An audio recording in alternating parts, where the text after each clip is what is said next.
வணக்கம் மக்களே. இன்னைக்கு மல்லி சீரியல் என்ன விறுவிறுப்பான விஷயம் அப்படின்னு பார்க்கலாம் வாங்க. மல்லி வீட்டை விட்டு போனதுனால வெண்பாவை ரொம்ப மனசொடிஞ்சு போடுறேன். எனக்கு மல்லி அம்மா தான் வேணும் அப்படின்னு வந்து எல்லாருக்கிட்டையும் கத்த ஆரம்பிச்சிடுறேன். எல்லார்ட்டையும் சொல்ல ஆரம்பிச்சிடுறேன். மல்லி அம்மாட்ட நான் சாரி சொன்னால் மல்லி அம்மா ரிட்டர்ன் வந்துடுவாங்க தானே, நான் மன்னிச்சிடுவாங்க தானே, எனக்காக தானே மல்லி அம்மா வீட்டை விட்டு வெளியே போனாங்க அப்படின்ற மாதிரி அவ ஒரு பக்கம் புலம்பிட்டு இருக்கா.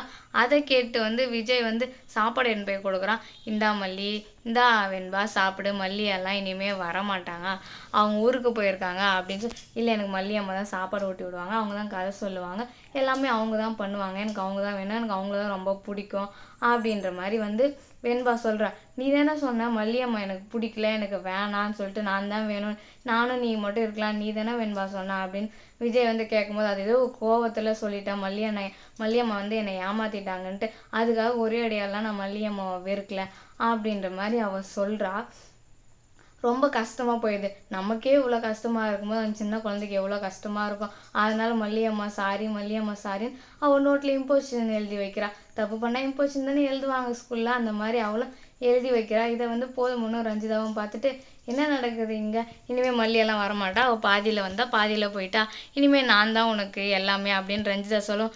நீ எல்லாம் எனக்கு வேண்டாம், எனக்கு மல்லியம்மா தான் வேணும்னு அவள் ஒரு பக்கம் சொல்லியிருக்கோம். விஜய்க்கு ஒரு பக்கம் பயங்கரமாக கோவம் வந்தது, ஏன்னா மல்லியம்மான்னு சொல்லிட்டு இருக்கிறா அப்படின்னு சொல்லிட்டு அவரும் சரி கோவப்பட்டு போயிடுறாரு. அதுக்கப்புறம் அவரும் ஒரு பக்கம் ஃபீல் பண்ண ஆரம்பிச்சிடறா. ஐயோ, மல்லி இருந்த வரைக்கும் நமக்கு எந்த ஒரு கஷ்டமும் இல்லை, மல்லி இப்போ போயிட்டாலே ரொம்ப கஷ்டமாக இருக்குது அப்படின்ற மாதிரி அவரும் ஒரு பக்கம் ஃபீல் பண்ண ஆரம்பிச்சிடறாரு. ஏன்னா அதான் கூட இருக்க வரை அவங்களோட அருமை தெரியாதுன்னு சொல்லுவாங்களா, அந்த மாதிரி தான் அவள் போயிட்டதுக்கப்புறம் மல்லியோட அருமை வந்து விஜய்க்கும் வெண்பாவுக்கும் புரிய வருது. அதுக்காக விஜய் என்ன பண்ணுறாங்க, சரி மல்லிகை கால் பண்ணுறான், கால் எடுக்கவே இல்லை. கொஞ்ச நேரம் கழித்து நாகுக்கிட்டேருந்து கால் வருது. என்னன்னு பார்த்தீங்கன்னா, நாகு வந்து இப்படி ஃபோன் பண்ணி சொல்கிறா, இப்படி தான் மல்லிக்கு மேரேஜ் ஃபிக்ஸ் பண்ணிட்டாங்க அப்படின்ற மாதிரி, நாளைக்கு பொண்ணு பார்க்க வராங்க அப்படின்னு சொன்னோடனே விஜய்க்கு என்ன பண்ணுறதுனே தெரியல, பயங்கரமாக ஷாக் ஆகிடுது. என்னது மல்லிக்கு கல்யாணமா அப்படின்னு சொல்லிட்டு. அப்போ தான் அவருக்கு வந்து கொஞ்சம் ரொம்ப கஷ்டமாக ஆகுது. ஏன் அப்போ தான் அவருக்கு வந்து மல்லி மேலே வச்சுருக்கிற லவ்வே அவருக்கு புரிய வருது.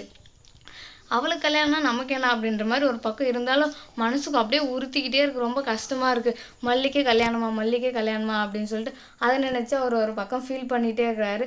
சரி, திரும்பவும் கால்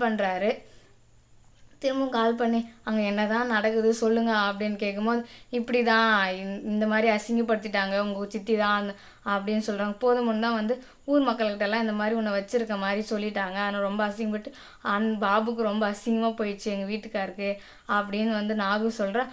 அதனால தான் இப்போ வந்து நீ எதுவும் பண்ண தேவையில்லை, நான் உனக்கு மாப்பிள்ளை பார்த்துருக்கேன், நீ கல்யாணம் பண்ணிக்கோ அப்படின்னு கண்டிஷன் போட்டால். ஆனால் மல்லிக்கு அதில் விருப்பமே இல்லை அப்படின்னு வந்து நாகு சொல்கிறான். அதை நினச்சி ரொம்ப ஃபீல் பண்ணுறேன், நான் எப்படியாவது வந்து இந்த கல்யாணத்தை நிறுத்திடுறேன் அப்படின்னு விஜய் வந்து நாகுக்கிட்ட சொல்லிடுறாங்க. இந்த வீடியோ பிடிச்சிருந்தா லைக் பண்ணுங்கள், ஷேர் பண்ணுங்கள், கமெண்ட் பண்ணுங்கள். இது போல் வீடியோ உடனே அப்டேட் ஆகணும் நம்ம சேனலை சப்ஸ்கிரைப் பண்ணிக்கோங்க. நன்றி.